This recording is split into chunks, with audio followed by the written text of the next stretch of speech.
Slogans. జై తెలుగుదేశం, జై తెలుగుదేశం, జై Telugu Desam. NTR Amar high, NTR Amar high, NTR Amar high. Chandrababu Naidu నాయకత్వం వర్ధిల్లాలి, చంద్రబాబు నాయుడు నాయకత్వం వర్ధిల్లాలి, చంద్రబాబు నాయుడు నాయకత్వం వర్ధిల్లాలి, కాళీ శ్రీనివాస్ గారి నాయకత్వం వర్ధిల్లాలి, కాళీ శ్రీనివాస్ గారి నాయకత్వం వర్ధిల్లాలి, కాళీ శ్రీనివాస్ గారి నాయకత్వం వర్ధిల్లాలి. జై తెలుగుదేశం, జై తెలుగుదేశం.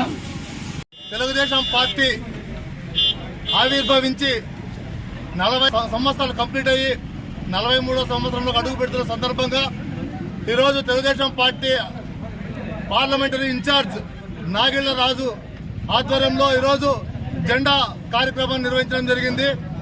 అలాగే ఈరోజు ఈరేహాల మండలంలో తెలుగుదేశం పార్టీ ఆఫీస్ కూడా ప్రారంభోత్సవం జరిగింది. ఆ రోజు గత 42 సంవత్సరాల క్రితం దళారుల చేతుల్లో ఈ రాష్ట్రం ఉండేది.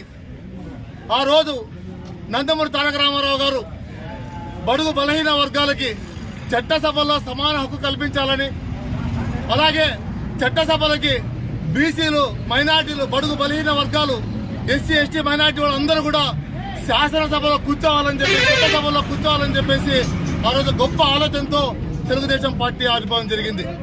ఈరోజు రాష్ట్రంలో బీసీలకు కానీ, మైనార్టీలకు కానీ, ఎస్సీ ఎస్టీలకు కానీ అవకాశాలు వచ్చాయంటే అది ఒక తెలుగుదేశం పార్టీ పుణ్యము.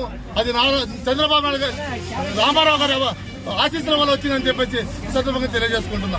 అట్లాగే ఈరోజు ఇంత గొప్ప కార్యక్రమాన్ని మా పార్లమెంటరీ అధ్యక్షుడు, ఉపాధ్యక్షుడు నాగరాజు గారు చేశారు. అలాగే ఈరేహాల మండలంలో కూడా అత్యధిక మెజార్టీ కాళేశ్వరానికి ఇస్తామని చెప్పేసి కూడా తెలియజేసుకుంటాం.